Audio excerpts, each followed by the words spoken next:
Hi, my name is Tony Tonkin and I'm a social worker, and the reason for starting this particular channel is to discuss some of the issues that sit for many of us who practice social work. And I suppose one of the key issues for me has been my involvement with child protection over the years. On this particular channel you will find that there's a video from Kim, who's a client of mine who has experienced a great deal of difficulty in having her child returned to her. This case is somewhat complicated, yet in a nutshell, the changes that Kim has made in her life and her partner over the last couple of years have been extraordinary. Going from someone who was pretty transient in terms of the places in which she chose to live, to dealing with mental health, mental well-being issues, to finding her own home, to going to university, do a bridging course in order that she can go on to university hopefully next year.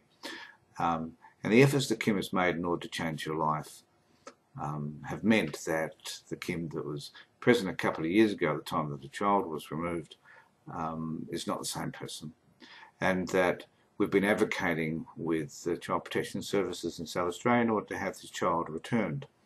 And in recent times, that is earlier this year, perhaps 3 or 4 months ago, we organised for a report to be made by an independent forensic psychologist, hoping that that report would be enough to indicate that Kim and Shane are capable parents and should have their daughter returned to them. However, that wasn't the case. We did have the report, and it came back in a very positive way for Kim, but the department still refused to accept that report. In fact, they were extremely critical of this report. Now, the report was written by Dr. White, who is a renowned forensic psychologist, and who has a resume that just has to be seen to be believed, and is probably the envy of any of us who work in the area. And so as a result of that, though, I suppose we've been extremely disheartened that the department have chosen to take the path that they have, whereby Kim and Shane will be without their daughter at this particular point until the child, who is now 4, reaches 18. We have raised issues about the placement, concerns we have around the grandfather's behaviour, who's now the carer, his behaviour particularly in the past, and in relation to how he parented Kim. None of those issues have been heard, and at the end of the day, we can only put them forward, and if they refuse to not acknowledge them or refuse to do anything about them, well, then there's not much that we are able to do. However, what we can continue to do is keep applying pressure and keep working for Kim in order that the situation will change. Every time we go to Families SA and talk to them, particularly the Chief Executive Officer, David Waterford, we seem to go backwards. And everything that the department thinks and believes about Kim seems to be their version of the truth. And it's about time that someone made a stand, apart from myself, but others make a stand for someone like Kim and Shane.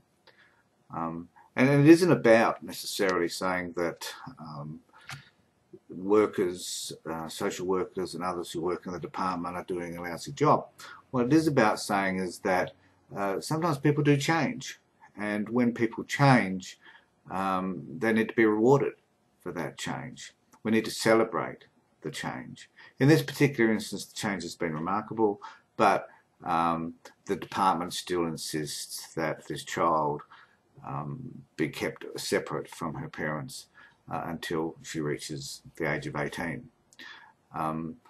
Now, if you've got parents who are more than capable of parenting, and the child's got another 14 years until they reach 18, I think it is in the child's best interest that the child has the opportunity to spend with her parents, grow up with her parents, be nurtured and loved by her parents, rather than be placed in a situation where she's with ageing carers, whose motive for caring for her is suspect anyway, who are unable to give her the nurturing, the care and the love that her actual parents are able to give her. And that it just seems to me totally unjust. And as a social worker, it flies in the face of everything that I believe in. Firstly, the ability for people to change, which I believe in. The fact that when people do change, that they need to be rewarded for that particular change. And the injustice of placing a child, particularly in an environment which is probably not conducive to this child's best interests. And convincing a department of that seems to be the biggest problem. It seems to me that they make a decision, and in this case not a right decision. It could have been made differently. It was made by a very inexperienced social worker at the outset, who didn't have any practice wisdom whatsoever, who was made decisions about how the parents were, made statements about the parents, in fact, which were unhelpful. In one particular instance, this particular social worker referred to Kim as manipulative, a state I've never found in relation to Kim. I've never known her to be manipulative in any way. In fact, she's quite the opposite. She's quite cooperative and compliant and a whole host of other things she has been in the past. Not so much now, but she certainly has been in the past. So I don't understand why those comments were made. And they were reported and placed in reports. The court made a decision based on this, based on the Families SA reports. Kim didn't have a fair opportunity to be able to express herself appropriately in court, and in fact in court they finally gave up. The lawyers actually, the lawyer for Kim actually gave up and said that the judge had already made his decision, and that no matter whether that is me, appeared on the stand or Kim did, it wouldn't have made any difference.